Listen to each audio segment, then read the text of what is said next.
Here are 8 financial habits that are keeping you poor. Number 1 is paying yourself last. Now, I used to be one of those people who will get paid every single month. I would pay my bills. I would go around spending money left, right, and center. And then at the end of the month, I would check how much money was left in my bank account so I could save it, invest it, or anything like that.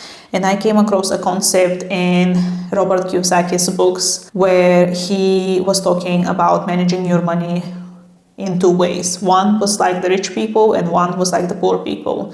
The poor people did what I used to do, and the rich people actually paid themselves first.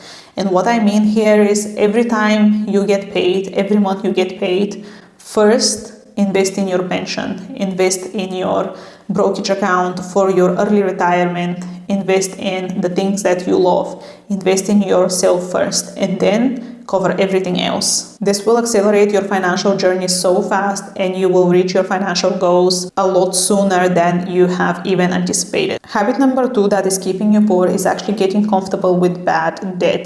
Now, there are 2 types of debts. There is good and there is bad debt.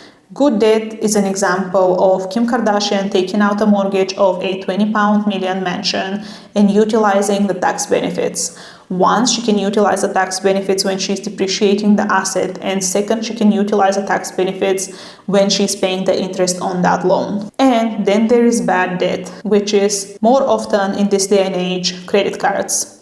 Credit cards interest rates are more than 20 to almost 30% these days, and poor people normally use it to buy anything and everything at this point.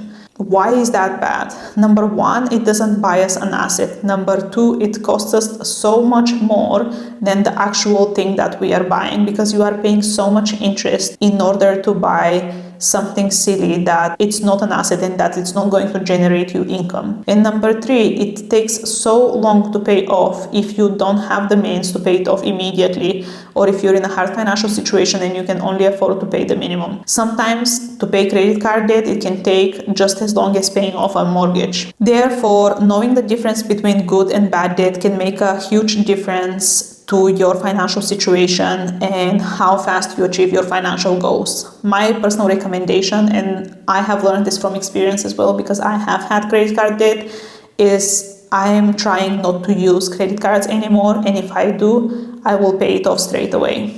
Habit number 3 keeping you poor is actually not having an emergency fund. An emergency fund is normally 3 to 6 months of expenses saved up in an easy access account just in case something went wrong. Your car broke down, something went wrong in your property and you need to do a renovation, or you have a health emergency that you need to pay for. Not having an emergency fund will set you back so badly, because more often than not, it will make you go into debt, which is what has happened to me in the past as well. And that debt, more often than not, will be credit cards. And as we mentioned in the previous point, credit cards are bad debt, and it can dig you into way bigger financial hole that you need to be in. So prioritizing saving for a emergency fund can be the one thing that sets you up for success this year. Habit number 4 keeping you poor is lifestyle inflation. And lifestyle inflation is once your income increases, your lifestyle increases. So if you have a really big and nice pay rise, you then go buy a better car, a better home, better clothes, and etc. etc. Now just imagine if you have that nice and big and juicy pay rise,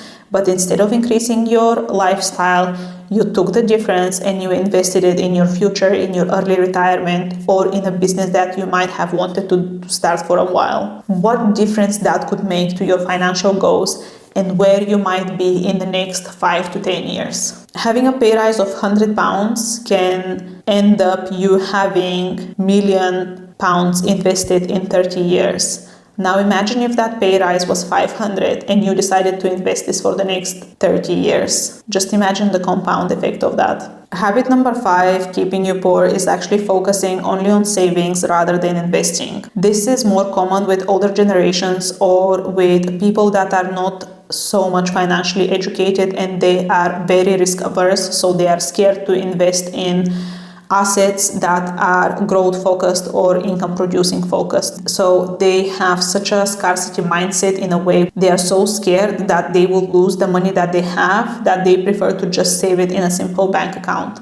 However, compound interest is the 8th, 9th, 10th wonder of the world.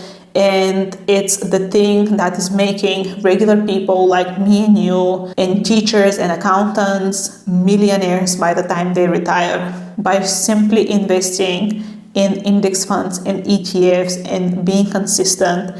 And if you start early enough, it doesn't even require that much of upfront investment. So getting educated on investing for the future rather than just saving can save you a lot of work in the future, because it will take you a lot more harder work and a lot more longer time to save £1 million than to just invest every single month £100 for the next 30 years. Which brings me to habit number 6 that is keeping you poor, and that is waiting too late to invest. The thing with investing and compound interest is that the younger you start and the earlier you start, the more time you have on your side, the less money you will have to invest.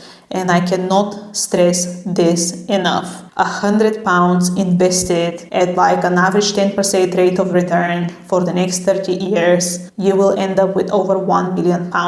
However, if you waited until 35 or 40, you would only end up with a fraction of that amount, or you will need to invest 10 times more in order to achieve the same result. So if you take away one thing from this video, you would be go and open up your stocks and shares ISA and start investing for your future, instead of piling your money in a low interest savings account that is not doing anything for your future. Number 7 habit keeping you poor is a bit of a controversial one, and that is paying too much tax. Now, this will be more for the people who are self-employed, who are a part of a business, who have very high salaries. Now, everyone has to pay tax. That is true. It's correct. It's unavoidable.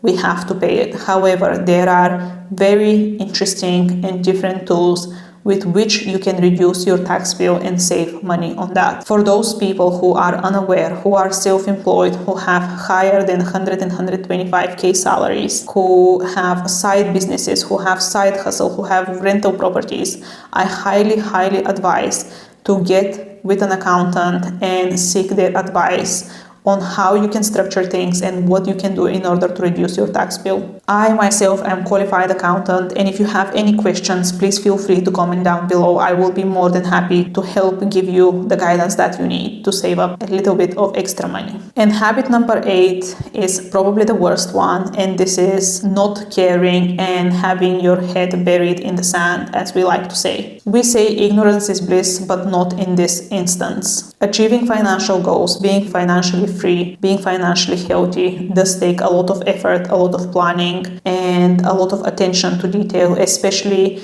if you come from a background where you have not been taught about finance, you were not financially educated, your parents didn't have the financial education either, and you do not have a good financial example to lead on from. And having your head buried in the sand will only make things worse. And I have been there, I have done that. I was in a bad-ish situation, and I just reached a point where I just didn't want to deal with it anymore because it was so shameful, it was so embarrassing. However, this will only make it worse. And if you can find someone who can be your accountability partner, or who you can just even share your role with, it will make it so much better for you, and it could be the thing that you just need. Because I have seen a lot of people now starting to share their financial journeys, bankruptcy, etc. And everyone is feeling really alone and really ashamed. And when they share it with a friend or a close family member or whoever you feel comfortable sharing with, they all say the same thing, that it feels like a weight lifted from them, and they can finally see things clearly, and they can focus on actually creating an action plan on how to better their situation, rather than just feeling this shame and guilt and all those unnecessary and unproductive feelings. We are all human, we all have them. However, taking one step to not being ignorant in this part of your life might be the thing that you needed to hear today and might be the step that you needed to take right now.